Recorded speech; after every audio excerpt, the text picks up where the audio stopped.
In the high-altitude, wood-paneled briefing rooms of the Oberkommando des Heers in Zossen, the campaign against the Soviet Union in the summer of 1941 was viewed through the prism of a singular, unshakable intellectual dogma.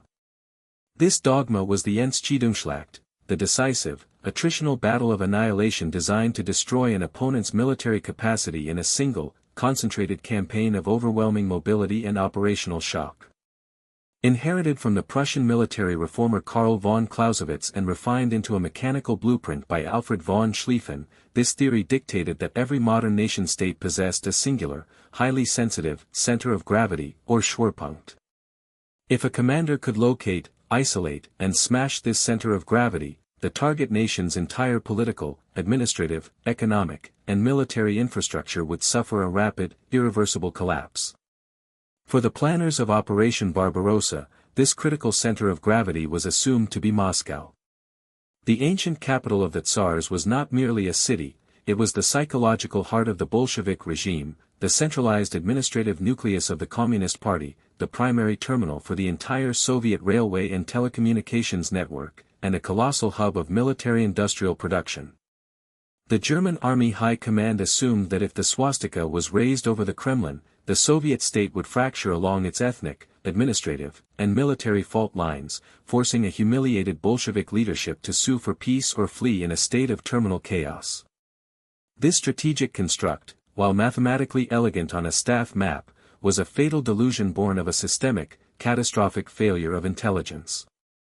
As the German 4th Panzer Group and the 9th and 2nd Armies pushed deeper into the vast, open spaces of the Russian steppe during the opening phases of Operation Typhoon in October 1941, the unyielding reality of space and logistics began to exert its terrible, grinding friction. The initial stages of the offensive toward Moscow appeared to confirm the German dogma. In the massive, dual encirclement battles of Vyazma and Bryansk, the Wehrmacht achieved a tactical triumph of unprecedented scale, capturing over 600,000 Soviet soldiers, destroying thousands of tanks and artillery pieces, and apparently leaving the road to Moscow completely undefended. Chief of the Army General Staff Franz Halder wrote in his private war diary that the campaign had been won, and that the final, ceremonial occupation of the Soviet capital was now a mere matter of weeks. However, the German planners had failed to account for the physical and geographical reality of the Eastern Front, which Martin van Creveld describes in his seminal study, Supplying War, as a logistical vacuum that swallowed entire armies. https://doi.org/1017/cbo9780511561573. The moment the German panzer columns attempted to exploit their tactical breakthroughs, they ran directly into the rasputitsa, the autumn mud season that transformed the unpaved Russian dirt roads into thick, knee-deep oceans of black clay. This mud was not a temporary weather anomaly, it was an annual, predictable, and insurmountable geographical barrier. The highly complex, specialized, and fragile German motor transport fleet, which was heavily reliant on captured French, British, and civilian vehicles lacking standardized spare parts, ground to an absolute halt. Trucks sank to their axles, oil sumps cracked under the strain of towing, and the Wehrmacht's mobile vanguard became entirely dependent on the physical power of horses to drag ammunition, fuel, and food forward. Over 80% of the German infantry divisions were reliant on animal power for their logistical tail, and as the mud deepened, thousands of horses died of exhaustion, further crippling the army's tactical mobility. The logistical crisis was further exacerbated by a systemic, insurmountable bottleneck in the railway network. The Soviet Union utilized a broad-gauge railway track of 1,524 mm, whereas the European standard rail gauge used by the Reichsbahn was 1,435 mm. This meant that before any German supply train could bring vital ammunition or winter uniforms to the front line, the captured railway lines had to be physically converted, sleeper by sleeper, and spike by spike, by German railway engineering units. This conversion process was painfully slow, constantly interrupted by active Soviet partisan units operating in the vast forests behind the German lines, and choked by a severe shortage of coal, water towers, and winterized locomotives that could withstand the plunging temperatures. Consequently, the Wehrmacht's railheads remained hundreds of kilometers behind the actual front line.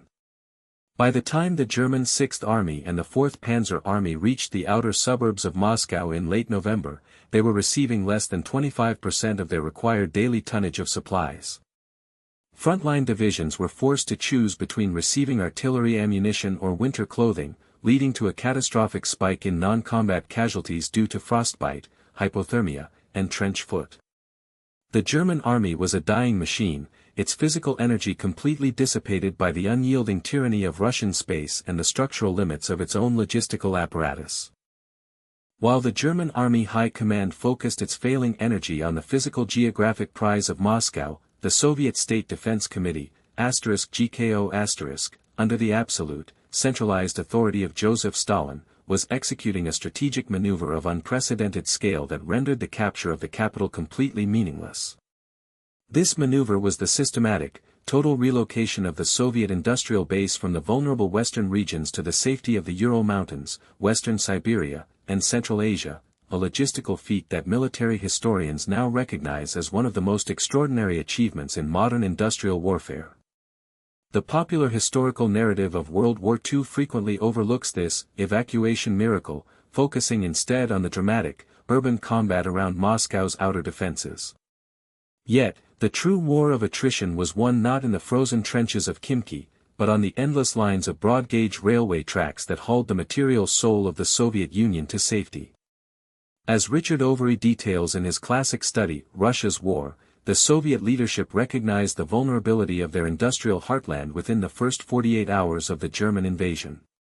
On June 24, 1941, the GKO established the Council for Evacuation, Evakuatsiya*, initially led by Nikolai Shvernik and later co-directed by Alexei Kosygin.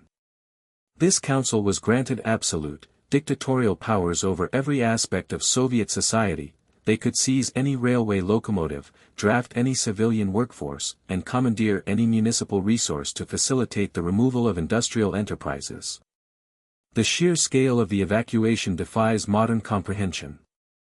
Between July and November 1941, under the constant threat of Luftwaffe air strikes and advancing German ground forces, the Council for Evacuation dismantled, loaded, and transported 1,523 major industrial enterprises, including some of the largest steel mills, aircraft factories, and chemical plants in the world. The physical execution of this evacuation was a triumph of human endurance and logistical planning. Soviet engineers and workers, operating under German artillery fire, systematically labeled every nut, bolt, and component of massive industrial lathes, hydraulic presses, and assembly lines. These massive machines were loaded onto open railway flatcars and shipped thousands of miles into the interior. Upon arriving in locations like Chelyabinsk, Sverdlovsk, and Novosibirsk, these factories were reassembled in the middle of the Siberian winter. Often, the machinery was bolted directly to concrete foundations poured onto the frozen ground, and production began before the brick walls or wooden roofs of the factory buildings were even constructed. Workers, primarily women, elderly men, and teenagers, labored in 12-hour shifts in sub-zero temperatures, warming their hands on the heated engine blocks of the newly manufactured tanks. This massive relocation transformed the Ural region into an impregnable, highly concentrated industrial shield that was entirely beyond the reach of German air power or ground operations. At Chelyabinsk, the combined facilities of the Kirov factory and the local tractor plant were merged to create Tankograd, a colossal, state-of-the-art armored vehicle factory that quickly became the primary producer of the legendary T-34 medium tank and the KV-1 heavy tank. In the Urals, the Magnitogorsk Iron and Steel Works expanded its output to unprecedented levels, providing the high-quality armor plate and structural steel necessary to sustain a long-term war of material attrition. The quantitative production data illustrates the scale of this Soviet industrial triumph. While German tank production remained stagnant throughout 1941 and 1942 due to a lack of industrial mobilization and Hitler's refusal to transition the German domestic economy to a total war footing, the evacuated Soviet factories were already outproducing the German Reich in key military categories by the spring of 1942. For instance, in 1942 alone, the Soviet Union produced over 24,000 military aircraft and 24,000 tanks and self-propelled guns, compared to Germany's output of approximately 15,000 aircraft and 9,000 armored vehicles. Therefore, even if the Wehrmacht had succeeded in capturing Moscow and seizing its local industrial facilities, they would have captured a hollow shell. The material engine of the Red Army had already been safely re-established behind the Urals, ensuring that the Soviet state possessed an inexhaustible, invulnerable source of modern military hardware that would continue to pour out thousands of tanks and aircraft, regardless of the fate of the capital. The traditional German strategic assumption that the fall of Moscow would trigger the immediate, systemic collapse of the Bolshevik state was fundamentally flawed because it failed to comprehend the profound structural resilience, redundancy, and brutal efficiency of the Soviet administrative network. To the Western observer, the Soviet Union appeared to be a highly centralized autocracy that was entirely dependent on the physical presence of Joseph Stalin in the Kremlin. However, the State Defense Committee, *GKO*, had constructed a highly sophisticated, multi-layered contingency plan designed to ensure absolute political and administrative continuity, even in the event of the capital's total physical destruction or occupation. This plan was centered on the city of Kuibyshev, located 800 kilometers east of Moscow on the Volga River, which served as the designated secondary capital of the Soviet Union. In mid-October 1941, as German panzer forces broke through the Mozhaisk defense line and triggered a brief, acute panic in the streets of Moscow, the GKO issued Decree No. 834, ordering the immediate evacuation of the core administrative organs of the Soviet state. Within 48 hours, the Diplomatic Corps, the Supreme Soviet, the Commissariats of War Production, the Central Telegraph Agencies, and the entire military command staff of the General Staff, *Stavka*, with the exception of Stalin and a small operational planning group, were successfully relocated to Kuibyshev. This relocation was not a chaotic flight, but a highly disciplined, pre-planned transfer of power. In Kuibyshev, the Soviet government established a fully functioning, redundant administrative network. Massive underground command bunkers, including a highly secure, concrete-reinforced bunker for Stalin himself, were constructed beneath the city, ensuring that the political and military leadership could coordinate national defense operations even under sustained aerial bombardment. The administrative resilience of the Soviet state was further reinforced by the absolute, terror-enforced control maintained by the People's Commissariat for Internal Affairs, *NKVD*, led by Lavrentiy Beria. The NKVD maintained an iron grip on the civilian population and the military ranks alike, utilizing a vast network of political commissars, blocking detachments, and security battalions to instantly crush any signs of defeatism, desertion, or anti-Soviet agitation. To suggest that the capture of Moscow would have led to a popular anti-communist revolution or a collapse of the Red Army's will to fight is to ignore the historical reality of the Soviet security apparatus. The population was bound to the war effort by a complex, powerful mix of genuine, patriotic devotion to the motherland, which was actively cultivated by Stalin's deliberate shift in propaganda from Marxist internationalism to traditional Russian nationalism, and a realistic, paralyzing fear of NKVD retribution. Furthermore, the Soviet command structure was designed to survive the loss of its central leadership. Had Stalin been captured, killed, or incapacitated during the defense of Moscow, the GKO possessed a clear, pre-established line of succession. A collective leadership consisting of Vyacheslav Molotov, Lavrentiy Beria, and Georgy Zhukov would have instantly assumed supreme command, operating from the secure facilities in Kuibyshev or Sverdlovsk. This leadership was thoroughly experienced in the brutal, pragmatic management of a total war economy and was entirely committed to a war of absolute survival.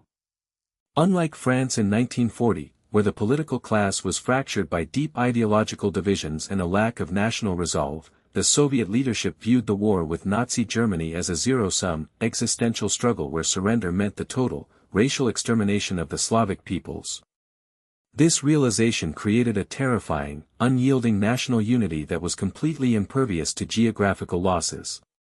The fall of Moscow would have been a bitter, painful blow, but it would have changed absolutely nothing in terms of the state's political will or its capacity to govern. The administrative machinery in Kuibyshev would have continued to draft recruits, allocate raw materials, and direct military operations across the vast expanse of the Soviet Union, turning the vast spaces of the east into a political and administrative fortress that no German army could ever breach. The final, fatal fallacy of the German advance on Moscow was the belief that the Red Army was a spent force, and that the capture of the capital would mark the end of the Soviet military's capacity to wage a coordinated, large-scale campaign. This belief was fostered by the superficial analysis of German military intelligence, *Fremd hier Ost*, which consistently failed to detect the massive, systematic generation of strategic reserves that the Stavka was conducting in the depths of the Soviet interior. Popular history often attributes the dramatic Soviet winter counteroffensive of December 5, 1941, to the sudden arrival of elite, cold-weather-trained, Siberian divisions, that were released from the Far East after the spy Richard Overy confirmed that Japan would not launch a northern invasion. While these Far Eastern divisions were undeniably significant, modern research by military historians such as David Glantz has shattered the myth that they were the sole saviors of Moscow. https://doi.org/10.1080/138.0/13514.901354. The true source of the Soviet victory before Moscow lay in the Stavka's unprecedented, systemic ability to construct entirely new field armies out of the demographic and organizational depth of the Soviet Union's interior military districts. Between October and December 1941, while the German Wehrmacht was freezing in its summer uniforms on the outskirts of the capital, the Soviet High Command was quietly assembling, equipping, and training a massive strategic reserve in the Volga, Ural, and Central Asian military districts. These invisible reserves consisted of over 58 infantry divisions and 24 cavalry divisions, organized into fresh, fully equipped formations such as the 1st Shock Army, the 10th Army, and the 20th Army. These soldiers were not elite Siberian veterans, they were factory workers, farmers, and teenagers who had been rapidly mobilized and trained under the harsh, pragmatic guidelines of the Red Army's mobilization system. German intelligence, operating under the delusional assumption that the Soviet Union was on the verge of collapse, completely failed to detect the existence of these massive reserve formations. When the Soviet counteroffensive was launched on December 5, 1941, under the command of General Georgy Zhukov, the Wehrmacht was struck by an operational shock of unprecedented magnitude. The overextended, freezing, and logistically exhausted German divisions, which were strung out along a thin, vulnerable arc around the capital, were suddenly confronted by hundreds of thousands of fresh, well-equipped Soviet troops backed by heavy artillery and rocket launchers. Had the German forces managed to enter the city of Moscow in late November, they would have walked directly into a catastrophic, operational trap. Moscow, like Stalingrad in 1942, would have become a massive, concrete-reinforced urban meat grinder. The retreating Red Army units, operating with the benefit of short, internal lines of communication and a highly motivated civilian population, would have fought a vicious, room-by-room, street-by-street battle of attrition that would have completely consumed the remaining combat strength of the German panzer and infantry divisions. Meanwhile, the massive strategic reserves of the Stavka, instead of launching a frontal counteroffensive to save the city, would have executed a giant, dual-flanking envelopment from the north and south, cutting the single-track railway lines that kept the German vanguard supplied.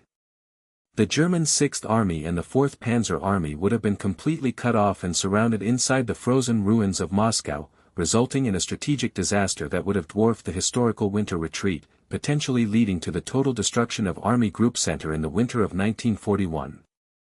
The Siberian Mirage was therefore not a near miss for the German Wehrmacht, it was a mirage in the truest sense of the word, a beautiful, seductive optical illusion that drew the German army deeper and deeper into a frozen, logistical desert, where a highly prepared, resilient, and massive Soviet colossus was waiting to crush them. In the final, grand strategic analysis, the Battle of Moscow and the broader campaign of Operation Barbarossa demonstrate that the strategic trajectory of the war on the Eastern Front was governed not by localized tactical maneuvers, weather anomalies, or individual command decisions, but by the unyielding, structural laws of industrial logistics, demographic mobilization, and grand strategic resilience.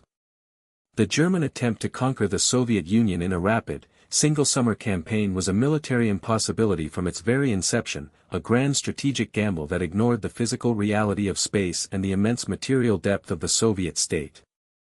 The assumption that capturing the physical geography of Moscow would trigger a systemic collapse of the Soviet regime was a fatal intellectual error, born of a deep-seated racial and ideological arrogance that blinded the German high command to the true, latent power of their opponent. As we have demonstrated, the fall of Moscow would not have brought about a Soviet defeat. The material engine of the Red Army, its heavy steel mills, aircraft assembly lines, and armored vehicle factories, had already been successfully dismantled, transported, and re-established behind the protective shield of the Ural Mountains and the Siberian steppe. This evacuation miracle ensured that the Soviet military possessed an inexhaustible, highly modern source of hardware that would continue to outproduce the German Reich in every key military category, regardless of the fate of the capital. Politically and administratively, the Soviet state was a highly resilient, redundant, and brutal network that had successfully established a fully functioning secondary capital in Kuibyshev, ensuring absolute political continuity and unyielding national resolve in a war of existential survival. Militarily, the Stavka possessed a demographic and organizational depth that allowed it to systematically generate massive, invisible strategic reserves in the depths of the interior, ready to strike a decisive, operational blow against an overextended, logistically exhausted, and freezing German vanguard. The Siberian Mirage represents the ultimate triumph of material attrition over operational blitzkrieg. The moment Adolf Hitler committed the German Reich to a war of absolute conquest against a continental power backed by the industrial mobilization of the United States and Great Britain, he set in motion a chain of logistical and material events that made a German defeat inevitable. The strategic wisdom of General Georgy Zhukov, the administrative ruthlessness of the State Defense Committee, and the heroic, unyielding endurance of the Soviet civilian workforce combined to construct an impregnable, continental fortress in the east, a fortress that transformed the German advance into a frozen, logistical nightmare from which there was no escape.